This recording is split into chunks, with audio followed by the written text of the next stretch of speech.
Hey again everyone, James here. I think it's safe to say after the last couple of weeks that we are all starting to accept our new reality, and it's time we take a look at how that reality is shaping our relationship with streaming.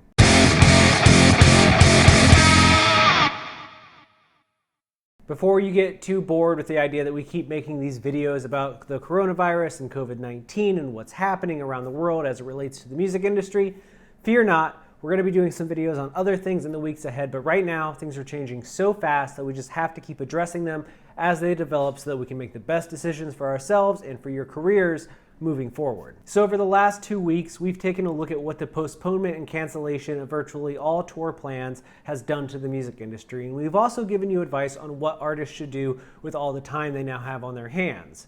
Last week, we took a look at the writing and recording process and why that matters now more than ever. And today, we're going to shift focus yet again to talk about music consumption, meaning streaming and digital and physical album sales. Now, as the coronavirus has spread around the world, there have been talk about what it might do to the world of streaming.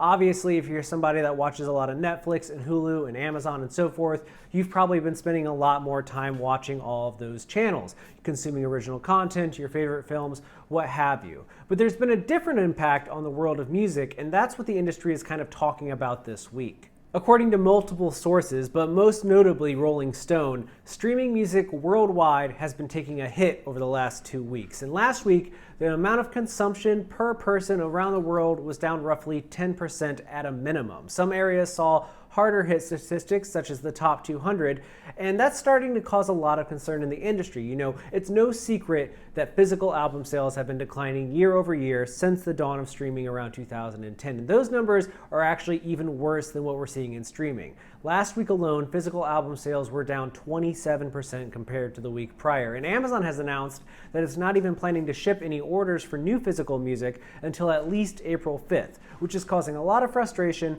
a lot of confusion, and a lot of concern.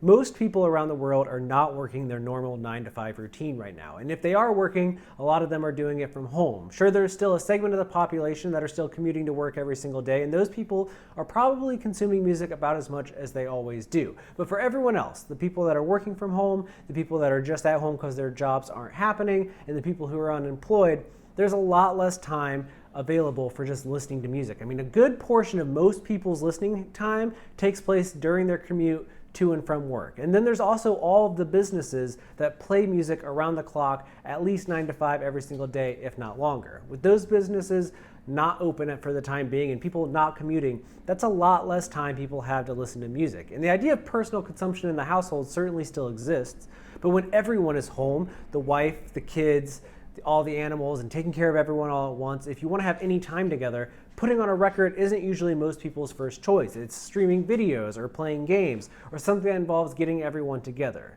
Music is largely something that people do on their own, and there's just not as much alone time for a lot of people right now. As far as the issues with sales, well, that one kind of speaks for itself. You know, people right now have a lot of concerns about how much money they have and where that money's going. And buying a new record or buying a new, digital download, that's not really at the top of most people's priority lists, even if the artists they love are releasing music. People are trying to put food on the table. People are trying to make sure that they have supplies that they need for whatever is coming in the weeks ahead. Because honestly, none of us really know, and that's what's got so many people cautious about spending money right now.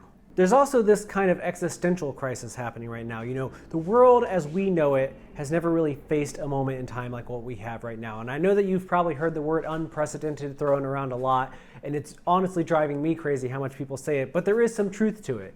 This is something that nobody walking the planet right now has ever lived through before. And because of that, people are scared, people are concerned, they're huddling close with their loved ones, they're watching movies that make them feel good, television shows that make them feel good, trying to find an escape, and some people just honestly can't wrap their head around the moment right now. And the thing about music is it's really good for helping soothe the soul. It's good for helping us process emotions, helping us have these cathartic moments, but there are a lot of people that simply aren't ready for that just yet. And when they are, they'll come back to music. But right now, some people are still in denial about what's happening, still figuring out what's happening, and they're just not in the headspace to be enjoying music. But, and this is a big but, this is something that will not last forever. As I've said in every video we've made since the COVID-19 crisis really began to take hold, the music industry is resilient, and people are resilient, and we always bounce back, and the industry will bounce back probably bigger than it was beforehand. I'm expecting all immediate shows following the end of all these quarantines and stay in shelter place announcements to just be sold out, max to capacity, with people really celebrating and enjoying life. And as far as streaming goes in the short term, I think that we will see these numbers dip a little bit further as people continue to process this and get a feel for things. But once they settle into the fact that this is the new reality, that for the most part, we're all going to be home for the month of April, hopefully not too much longer, but possibly longer than that, people are going to slowly find new routines. And I believe that those routines will include returning to music, because if there's anything we need right now, it's a good distraction, it's a good melody, it's a good hook, it's something to make us feel good, something to help us escape, something to help us process, and more than music or television could ever, music does just that. And that's why we keep telling you to write and record songs, because people are going to come around. I mean, The Weeknd just released his new record over the weekend. It's a really confusing sentence to say, but it's true. And on the first day alone, he had 59 million streams on Spotify. And earlier this month, Lil Uzi Vert put out his record Eternal A Take, and that album has already become eligible for gold certification status in just 2 weeks of release. Neither of those records are selling a ton of units, but the streaming numbers are huge because people want to hear that music, and people want to hear songs that make them feel good, make them want to dance, make them want to shake off the worries of the world. So there is an audience for streaming, and it's going to come back, but it might take a little while to get there. Also, notably, there are a few areas of streaming music that are thriving right now.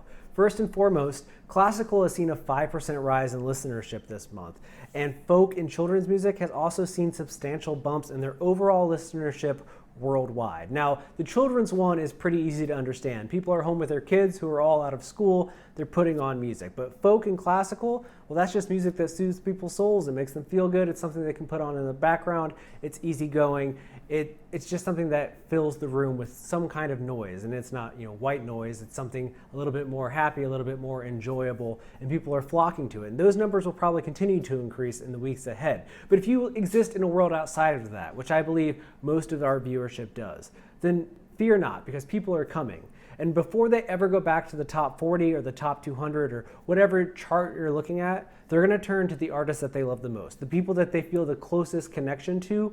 That's going to be the people they flock to, and they're going to look for their deep catalog cuts. They're going to look for their new stuff. They're going to look for a way to feel connected to the world outside, because after you spend a lot of time indoors, as somebody who works from home like myself does, the one thing you want is connection to the world at large. So people are coming.